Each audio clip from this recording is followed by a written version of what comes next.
more resources to respond to the critical health challenges of the most vulnerable in our societies. These are women, babies, children, adolescents, and marginalized. We need to come together as the South, working in a win-win partnership with our friends in the private sector, all our major investors, and with our brothers and sisters in the diaspora to create a new financing vehicle for our people. We need a private-public partnership health accelerator that will drive whole-of-society progress towards the SDGs through sustainable, high-value health investments.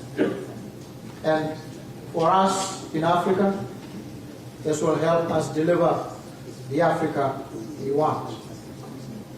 I'm calling on all heads of state and government, whether present here today or not, all leaders in the South, all private sector investors in the South, you, my brothers and sisters in the diaspora, come and join us. In malaria, we're calling it the big push. For every woman, child, and adolescent, it is a fundamental and basic human right. Let us leave here today with renewed determination.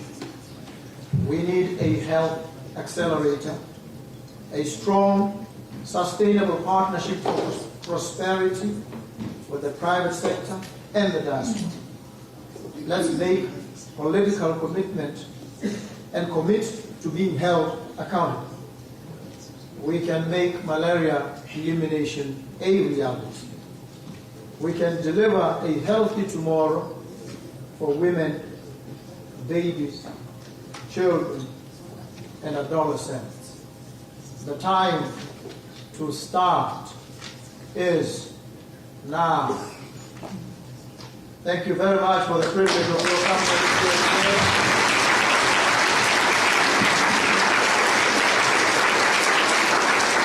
Thank you ever so kindly for the pleasure of your attention. Thank you very much.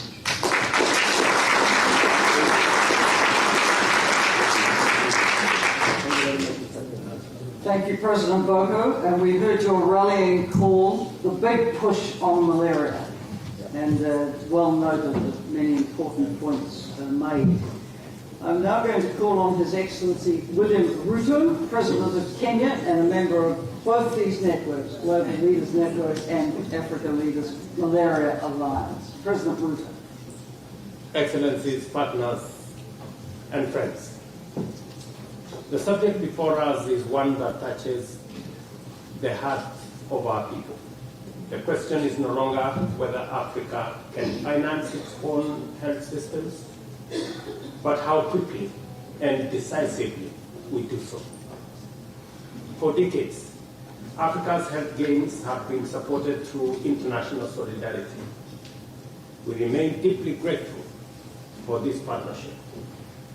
Yet, as we look to Agenda 2063, our shared vision of a healthy and prosperous continent, we must confront a clear reality that Africa cannot build resilience on borrowed solutions and borrowed resources. The future of Africa health financing lies in our own hands. Encouragingly, across the continent, change is already underway. From maternal and child health to the fight against HIV, TB, and malaria, we have made some progress, but the task ahead remains and demands more. Malaria in particular must be eliminated from Africa.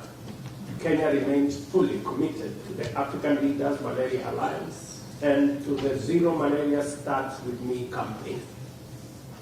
Through the Kenya Malaria Youth Corps, we are stabilizing our young people and mobilizing them and communities to lead this fight. At home, Kenya has pioneered new models of health financing. In 2024, we launched a new national health insurance framework based on equity, sustainability, and universal access through prepayment.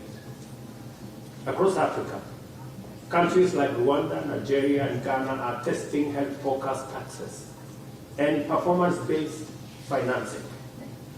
Mobile money, fintech, and diaspora engagement are opening new exciting doors. But more must be done. Vigorous domestic and continental resource mobilization is urgent. We must embrace innovative taxes, debt swaps, and blended financing mechanisms in partnership with our development allies. These are not isolated experiments. They represent a continental shift towards models rooted in Africa's own economic realities. At the same time, Excellencies, we must speak truth. We must speak the truth. The global health architecture remains unbalanced. Africa cannot continue to be the last in the line for vaccines, diagnostics, and treatment. Equity is not charity, it is justice. We therefore call for fair pricing, meaningful technology transfer, inclusive research and development, and sustained investment in Africa's manufacturing. This is why Africa's active leadership in the negotiations on the pathogen access and benefit sharing annex of the pandemic treaty is non-negotiable. We must sit on that table.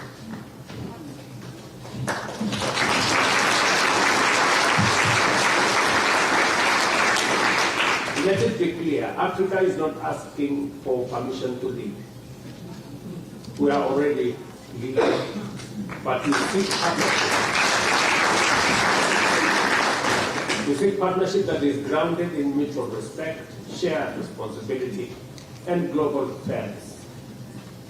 Africa can and must finance its own health future with ambition, innovation, and unity. We can deliver a future where every African enjoys quality, affordable healthcare financed by Africa for Africa. I say so in context with what we are doing in Kenya. With our own interventions and innovations, we have tripled the budget that is available from our health insurance. Through, again, innovation, working with manufacturers, we have increased availability of equipment, diagnostics, and treatment facilities in Kenya.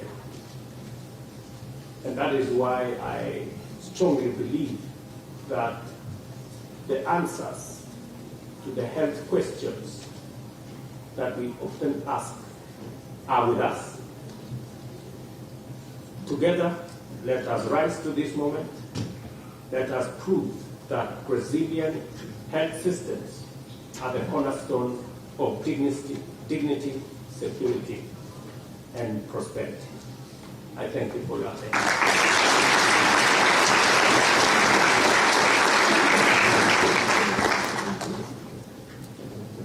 Thank you very much, President Ruto, for your strong statement on equity and the need for, as you termed it, inclusive research and development, manufacturing on the continent, fair pricing.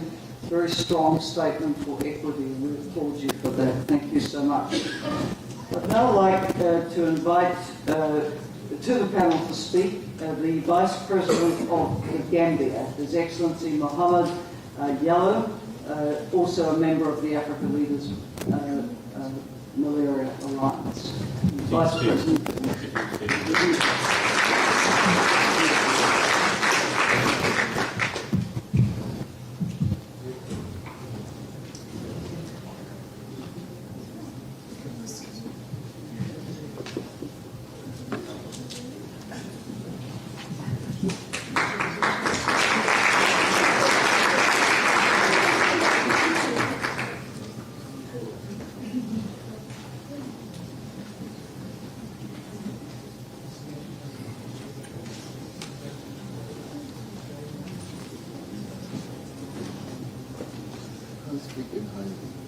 Thank you, Excellency.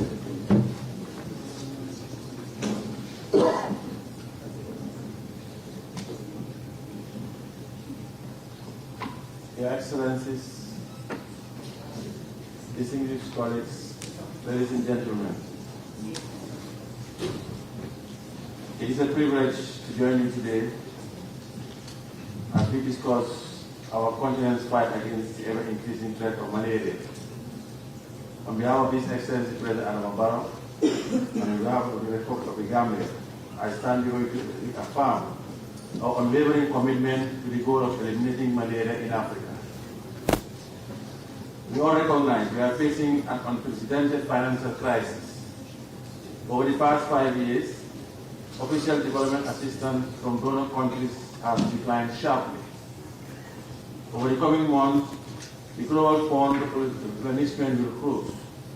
I want to thank His Excellency President Ramaphosa for hosting this replenishment cycle to the United Kingdom and for his leadership on this matter, recognizing the Global Fund's importance for the health and well-being of all Africans. The Global Fund replenishment is essential. However, additional international financing mechanisms must contribute to fight against malaria. For 2 reasons, international partners, including the World Bank's International Development Association, has funded investment in strengthening health systems.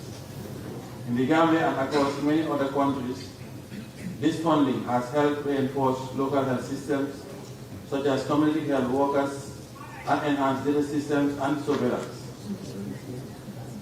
The investment in broader health system has helped support the delivery of critical malaria intervention across Gambia. Between 2005 and 2020, the World Bank International Development Association launched its malaria booster program.